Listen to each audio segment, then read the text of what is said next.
It is the 4th of July today, which is the birthday of the great and mighty nation of the United States. And I thought that for this opportunity we will actually use the wisdom of US leaders to give the ideas of what a good presentation is. And I'd like to start off by this guy, Bill Clinton, who said that being president is like running a cemetery. You've got a lot of people under you, but nobody's listening. So nobody's under me here, and I hope that in the next 35, 40 minutes, you all will be listening. And the way to start a presentation, one of the ways, is actually to ask a question. Well, I have two questions to the audience, and it's about the most popular topics on the web, which is cats and sex. Well, about cats, could you tell me whose cat this is? This is a real presidential cat. I regret to say that it died in 2009. Well, anyway, this is Socks, the presidential cat of President Clinton. It was named Socks because it was paws, its legs were in white. And my second question, could you tell me, and this is about sex, who said this? How is it for you, Harold? I get a terrible migraine headache if I don't have sex at least 3 times a day. Which US president said it, and to whom? Any idea? Who said that? I thought that said John F. Kennedy. Yeah, he actually said it to the Prime Minister of the UK, Harold Macmillan, in 1962. I would love to have been a fly on the wall to see Macmillan's response. But we are here, of course, to talk about presentations, and the objective of a presentation is only one. Okay, it's to move an audience between the point A to a point B. The point A being the point where the audience was just before you stepped in the room or had the meeting. The point B, right after the presentation, the pitch is completed. And during that phase of point A to point B, there should be some sort of transformation. There should be an aha moment, a walla moment, as we could say in Hebrew. It's like something that they understood, that the audience understood during the presentation that they knew nothing about. But in many cases, what happens is this: there's a point A and the point B, and it's not a straight, simple line. You know, the presenter is really all over the place. And in some cases, okay, he doesn't reach the point. Point A is not reached, it's never reached. And you ask yourself, what was the point of this presentation? And it actually really occurred to me before starting Cadensee around 8 years ago. I actually managed marketing and business development for different life sciences companies in the medical device mainly arena. And I used to sit in conferences and in these really nice doctors' oral presentations. And a lot of slides and a lot of data and a lot of graphs. And I used to ask the people next to me, I mean, what did you understand from this pitch? And it was really rare that they could really grasp one single or a few messages. So take, for instance, I took this picture off Flickr. Flickr is a website where photographers upload their pictures for public use. And could anyone tell me what is the objective of this slide? I mean, what is this physician? Obviously, it's in the area of pulmonology, asthma. What did this physician want to say here? Well, many of you are like shaking your head. You know, what's the point? Exactly. The slide is all over the place. There's a lot of information. There's different types of information, a lot of bullet points, and it is not really clear. So he took the picture of the people sitting actually inside the room, and it really amused me to take a look at them because you see that they're not really engaged and then they're not really interested. And this guy actually really was always interesting to me. I could never know if he's actually reading the program or just taking a nap after lunch. But we're here to talk about the structure of creating a good presentation. And actually, there are 3 phases to a presentation. Okay, you start with the messaging, you go to the story, and eventually you go to the actual presentation, which is creating the visual. You know, in most cases, people work backwards. They open up PowerPoint, you know, start putting all the content they have on the slides, and then start building the presentation or the pitch. My recommendation is to go the other way. We are going to talk about each and every one of these separately. So messaging. Okay? How many messages should a presentation have? 1, 3. Well, you know, the theory says that there has to be one clear message. And, you know, I'd love it if that were the case. This is something to aspire to, but try to minimize the number of messages. And the reason being, and this is backed in science, we're all scientists here. I'm a social scientist, for instance. There's something called the presenter's paradox. And the presenter paradox basically says that when you have one comprehensive list of things that are really, really important to you, this is bad, things that are really important to you, and these things that differentiate your product or your ideas, and things that you really want to put in, like number 7, that you're mediocre, let's say your device or your product, but you don't want, let's say, the investors to not think about or to think that you do not have these features. What happens is that there's an averaging effect. The strong becomes weaker, the weak becomes stronger, and actually what you do is lose power. So the less messages you have, the fewer messages you have, the more favorable the outcomes. Okay? Here are a few examples, you know, from everybody knows this person. Okay? Martin Luther King Jr., March on Washington, 1963. Okay, 200,000 people came up to Washington in one of probably the history's largest civil rights movements, marches. And everybody remembers this speech. And one of the things that he says that he has a dream that one day his 4 small children who live in a country that will not judge them by the color of their skin, but by their content of their characters. It's really powerful stuff. One of the best places to put the main message is on the cover slide. Who knows Oramed? They're a wonderful company. What they're running now is an advanced clinical program for oral insulin. Basically, they manage to take drugs that are injectable and you're able to swallow them. And hopefully they'll succeed. So we did the presentation a couple of years ago, and this was the cover of their presentation. And during our discussions, I asked him, okay, what is your claim to fame? And he said, you know, what we really are able to do is take, our technology is able to take injectable drugs and turn them into oral formulations. So I said, you know, another company is called Carmel Diagnostics. It's actually, Aran is developing their product right here. So this was their slide from a couple of years ago. The company is really exciting in the terms that they manage to take, manage to determine the level of oxidative stress from bodily fluids. The first indication is in vitro fertilization. Of course, this is not inspiring. It's confusing. It is featured-based, not benefits-based. This is much more inspiring, you know, giving birth to IVF success. And the last one, Brainsway. Do you know Brainsway? Yeah? Okay. Brainsway, they have this like helmet where they are able to treat depression. They're already approved in Europe for quite a few indications and in the United States as well. So again, this is technical, featured-based, okay? What we are doing is bringing relief to mentally ill patients, okay? This is our objective. Now, let's say you have your message, and it takes time to reach the message, so don't make any shortcuts, okay? So you have to take this message and to develop it into a story. Can you hear me? Yeah, okay. And to develop it into a story. Now, what is a story? Everybody, we are in the era of storytelling. Everybody's talking about stories.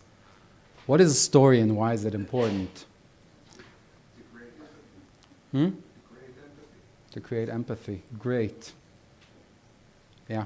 Well, I'd like to start off by telling you about Aristotle, the Greek philosopher who lived more than 2,000 years ago. He wrote about persuasive communication. What do you need in order to persuade an audience? And he said that there are 3 components, the ethos, the logos, and the pathos. The simple and the obvious one, of course, is the logos. Yeah? We need the facts. We need the data. We need the statistics. And usually presentations where I sit and I see if the data is great, okay, if the features are wonderful, then of course they'll invest in us. Of course they'll buy the product, okay? So that's the logos. The ethos goes to the credibility of the speaker. I have a PhD in this and this, I have an MSc in that and that, I have 30 years in the industry, our company did this and this, and the pathos is the emotional appeal, or the story. So there's a journalist called Carmine Gallo, who actually analyzed the most popular TED Talks. And what he actually saw is that the most popular talks, 65% of the time was allocated to the story.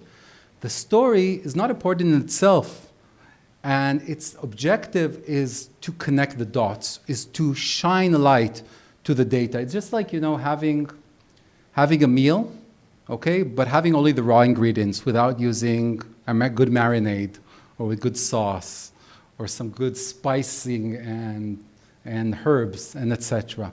Okay, so think about that as your story, because people will forget what you said, people will forget how you feel, what you did, but people will never forget how you made them feel.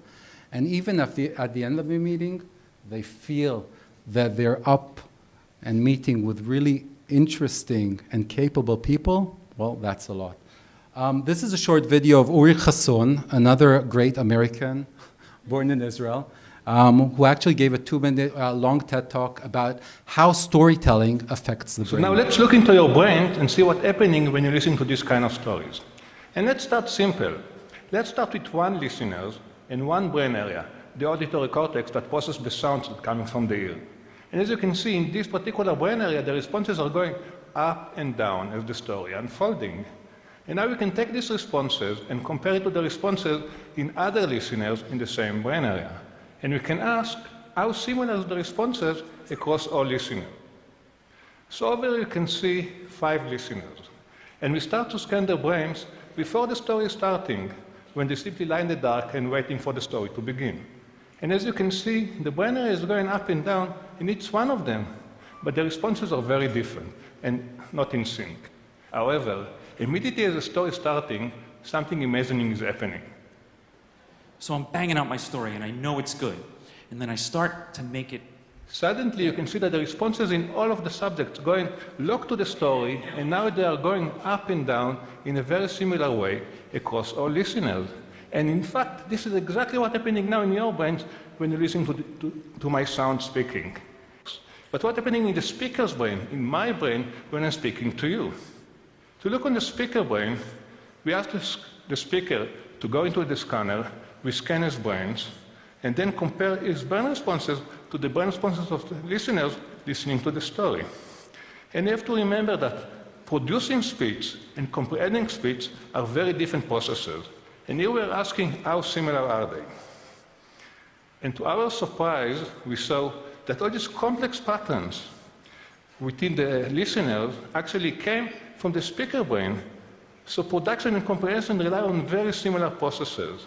And we also found the stronger the similarity between the listener's brain and the speaker brain, the better the communication. So I know that if you are completely confused now, and I do hope that this is not the case, your brain responses is very different than mine. But I also know that if you really understand me now, then your brain and your brain and your brain are really similar to mine. Okay, so I think that there are, I thought about it preparing this presentation. There are a few elements to a good story. Number one, it should remember the audience. The audience needs to be first. Number two, it needs to be simple to understand. The audience first. Ask not what your country can do for you, but what you can do for your country. For some reason, a lot of the presentations, it's all about the speaker. The speaker goes into a room, reads the slides, and I've seen in so many cases the speaker saying, it's really obvious from what you can see from the slides. Well, no, it's not. It's maybe obvious to the speaker. It has to be approachable to the audience. The audience is who you're selling to. This is the bottom line. So think about the audience. The other thing, and this is what I forgot, it needs to be short. A good story doesn't have to be long. Woodrow Wilson, who led the US during World War I, said, If I am to speak 10 minutes, I need a week for preparation. If 15 minutes, 3 days. If half an hour, 2 days.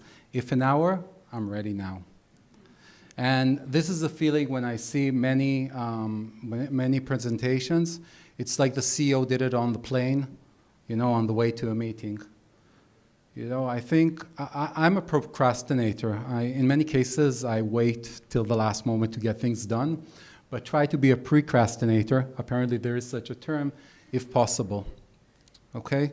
Because there's something in writing, something is writing as rewriting. Okay? You have your ideas, you'll have time to filter it, for them to sink, and for new ideas to emerge. So this is one of the only two existing pictures of Gettysburg. Who heard of Gettysburg? 1863, the battle which basically ended the US Civil War. It was fought between July 1st and July 3rd, right before the Independence Day. And it's horrible in terms of results. There were around 150,000 soldiers on both ends and 51,000 casualties, meaning 1 out of 3 soldiers were either dead or injured. 6 months later, they decided to do a ceremony on the battleground, which is in Pennsylvania. And the main speaker there was called Everett. He was a former senator and a Secretary of State, and he worked hard on the speech. And on that day, in front of 15,000 people, he stood up and he spoke for more than 2 hours. He finished his speech, went down, and the next speaker was President Abraham Lincoln. Lincoln spoke for 2 minutes, 273 words, and he gave something called the Gettysburg Address, whose words are so powerful. He talks about the nation, or the forefounders who reached the continent, that conceived the concept of liberty, and the thought that all men are created equal. That's what he spoke for, 2 minutes. Sat down, and this is one of the most powerful speeches probably ever. And if you get to the Lincoln Memorial in Washington, it is engraved on one of the walls. Just soak the words as. Warden Everett wrote Lincoln after the speech. He said, I'll be a fool thinking that in 2 hours I managed to capture what you managed to do in 2 minutes. And when you talk about Lincoln in U.S. culture, I always thought about abolishment of slavery, and his greatness in U.S. culture is basically the preservation of the Union. Okay, another quiz question. Who said, they say the world has become too complex for simple answers. They are wrong. Which president saw reality in terms of black and white? I'm not talking about President Trump. We'll get to him a little bit later on. Bush. Well, Ronald Reagan. They're the good, the bad, the Americans, the USSR, etc. And the third element of a story, it needs to be simple to understand. A German-born, almost American, died, almost first president of Israel. Albert Einstein said, if you can't explain it simply, you don't understand it well enough yourself. So see if you understand your device, your product, your drug, or what exactly you want to say before you actually say it. And the reason is very simple, because in order to get an idea to resonate, to spread, it has to be simple. Think of this scenario. You go and you meet, let's say, investors, or you want to try and convince your team about something, You pitch the idea, and then they go home and they think about it, let's say. There's no impulse decision-making in most cases. And many times, they share it with their peers, and they have to share it with their peers. Think about an investment committee. Now, if the story is too complicated to understand, they look at the other 50 deals they're looking into at that given point of time. So try and simplify it. So we are talking about audience first. We're talking about short and simple acronyms of, we're talking about an ass. This is not the sex, we're talking about a donkey, which is the emblem of the Democratic Party. Actually, I do not have anything for Republicans. Elephant was just too long. So, anyone know why they use a donkey as the emblem or symbol for the Democratic Party? Well, it turns out, and I just learned of this a few days ago, it was after Andrew Jackson, who was president in the beginning of the 1800s. He had an amazing idea that to let the people rule, and everybody started to call him a jackass because of that. And he actually liked it. Okay, the jackass is stubborn, but he said that it's an ass or donkey is like very loyal. It has other traits. And a few years later, they turned it into a donkey, and that is what they use until this day. Now, I believe that a story needs to be truthful, okay? We are in the era that started 200 years ago with George Washington, who said, I cannot tell a lie, okay? There's a myth, there's an American story when he was 6 years old that he chopped down his dad's apple tree, and his dad asked him, did you do it? And he said, I can't tell a lie. I did it, and this is like, honesty is the best policy. And right through today's days where, everything is fake news. Whatever is not fully aligned to what the person believes is fake news. I do believe that a story that you're telling about the company needs to be truthful and honest. And I'm still maybe naive and thinking that in the life sciences industry, most stories are. There are some exceptions. Elizabeth Holmes, for instance, Theranos, the company that said that from a blood test you could basically detect anything, any blood disease, and they shortly became a $9 billion company, only to to be called out as liars because she manipulated the data. And now there are civil lawsuits and federal lawsuits, I think. So be truthful and honest in your storytelling. So we talked about message, we talked about story. Now it's the fun stuff. Okay, it's putting it all together. Okay, it's the presentation. It's like putting the visuals and the icon and etc. And I think that the presentation in most cases is that you are directors. Okay, you can direct the movie or what the person sees from any angle. So here's a picture I saw of Prince William. I don't know if you saw it. Different angles, totally different outcomes. Okay, so. So one paper, let's say the tabloid would put one and another put the other. You're the directors, you can do whatever you want in your presentation. And I do understand that His Majesty, His Royal Highness, is not an American, but he's related to one of the great American icons today. So I thought that it's okay to use him in the presentation. And if we're talking about showing the finger, I saw this beautiful quotation by Jimmy Carter after he left office, who said, "My esteem in the country has gone up substantially. It is very nice now when people wave at me, they use all their fingers."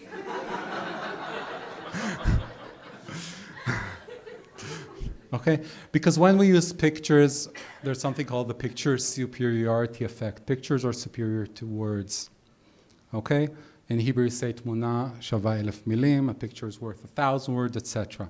And here are a couple of examples. If I show you this, you'll get it, but it will take time. Okay? Are we on par here? Everybody knows? Yeah. Okay. But if I show you this, you get it much quicker. Let me ask you, think about DNA. Okay? Do you have it? Got it? Okay? Who thought of the letters DNA? Who had it in their minds, in their brains? Yes, really? Unbelievable. I think that most or the majority would have had something like this. And the reason is very simple. Okay? We process images faster than words, up to 60,000 times process quick. Okay, we process 50,000 times quicker. Okay? So if you can take words, transform them into visuals, and I'll show you a few examples, okay, why not do that? Who is this gentleman? Walt Disney. So Walt Disney in 1953 had a brilliant idea. He wanted to create something called Disneyland. So the idea was for it to be really small at the beginning. But then, you know Walt's dreams, they were all over the place and they needed money. So Walt told his brother, Roy, who was actually the manager of the Disney Empire, get on the plane, try get money from the folks at ABC, who was a smaller network than its counterparts, NBC, etc. at that time. So Roy goes and then he calls up Walt and says, I can't explain this to them. Can you send me something? I'd like to show them something. So the story is that Walt sits with his top designer for 3 days and 3 nights, and they come up with a map, which he sends Roy. Roy shows it to ABC, and ABC subsequently make the investment. And the heads of ABC said that the reason they made the investments were twofold. The first, the deal came with the Mickey Mouse Club, which is a huge US show. The second was the map. The map is around this size. Now, it was like lost, found, whatever, until last year, and went up for auction. Would you like to estimate, how much it went for? No, don't be crazy. It's not that crazy. It's not a Van Gogh. Come on. No. Okay, one other, and we'll do an average. Okay. Huh? Okay, so we have around $500,000. Okay, it's 721,000. The wisdom of the crowd does work. Here are a few examples. Let's say you want to show your audience about the competitive arena of healthcare. Now here's the question. What is everybody fighting for? Yeah, money. So why not show it as, let's say, that all the forces are, battling for the budget? Okay, let's say you want to show the sites in which the clinical study is performed. One way to show it is a list. What is a better way to show it? Pictures of all the sites. Yeah, let's combine a map with the pictures of all the sites. If I'm interested, I can focus on the country that I'd like to know more information about. A market data slide does not have to be with a lot of graph or charts. It can be something as simple as this. If you believe that you're targeting a market with 750 million tests, why not show something like this?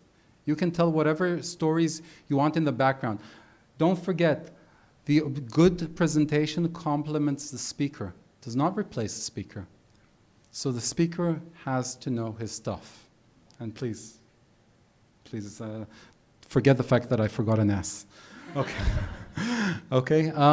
And let's say a timeline slide. Okay. How do we think of time? We don't think of it vertically. We think of it as linearly. And another point, people use a lot of bullet points in presentations. Bullet points are considered the least effective form of communication. Microsoft just put it there and everybody's using it. Whenever you are able to transfer a bullet point to a graph or to a visual, do that. So anyway, we think horizontally. So why not put a timeline like it should be? Okay, like a Gantt chart. You would not do a Gantt chart like that. I think this is the last example. We are heading towards a catastrophe. Okay, obviously the number of working to non-working people is shrinking. And I don't know how governments and everybody will be able to support each other in future, but let's, yeah, בסדר. הכל בסדר. So you can show it as a graph, or you can, tell the story. You can say that in 2000, there were 4 young people on one pensioner, okay, who are working. In 2025, it went to 3 to 1. And the projection is that in 2050, it will be 2 to 1. Obviously, the social systems will not be able to sustain this kind of ratio. Okay, so you have, I'm almost finishing off. So you have the message, the story, and you have the visuals. And the last thing is right before you make the pitch, put yourself on video and see how you look. It's the presenter. And I actually don't think of adding it to this presentation, but Amir brought it up. So around 7 months ago, I gave a presentation about Hanukkah, and I did not rehearse it properly. And somebody recorded me and sent me the tape, and I seem to have overused one specific word a little too much. So what I did, okay, instead of hiding it, I just created a video out of it. and I posted it to our blog's 1,500 subscribers. I welcome you to join. It's about communication, medical communication. So basically, see how you look, or see how I look. And just before I show the video, remember Steve Jobs? Everybody said that he's a great presenter. He prepared for weeks for his presentation. So every time you see it, like in YouTube, and said, "Wow, looks very natural." Well, it's not natural. It was well rehearsed and well planned. Find a different approach. Okay. The main message, okay, is that why is that? Okay. Okay. So what happens? Okay, investments. If I want to visualize this, okay, battling for the budget, okay. But when I talk about aha, this is a Swedish artist, okay. Market size, okay. Here's the rule, okay. And today it's really easy to do. It's really easy to do. Everybody has a mobile phone. Put it on the table and see how you look. Okay, got it?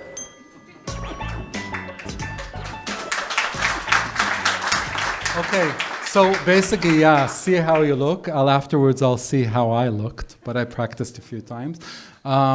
So just to finish off, right before, right before we talk about Obama.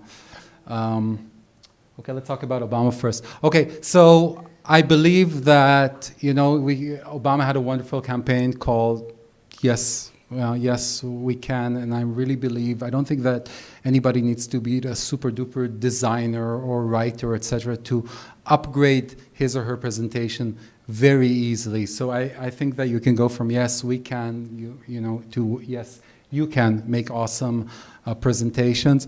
Just on a closing note, one of my favorite all-time singer was Prince, who regretfully died a couple of years ago. This guy really brings me to tears because he was with me from growing up in the United Kingdom in the 1980s and for many years and many events in my life. So one of his songs, he said, life is like a party and partying wasn't meant to last, and parties weren't meant to last. So this party is pretty much over, but if your presentation is good and if this pitch was good and I even planted one idea into your heads, then maybe it could last a little bit after our get-together. This is me. I welcome you to send me an email. I welcome you to send me an email. There's a blog. I write a blog post every 2-3 weeks. It's really about how to communicate better with ebooks and infographics, etc. And even if you have a question, please do not hesitate. Thank you.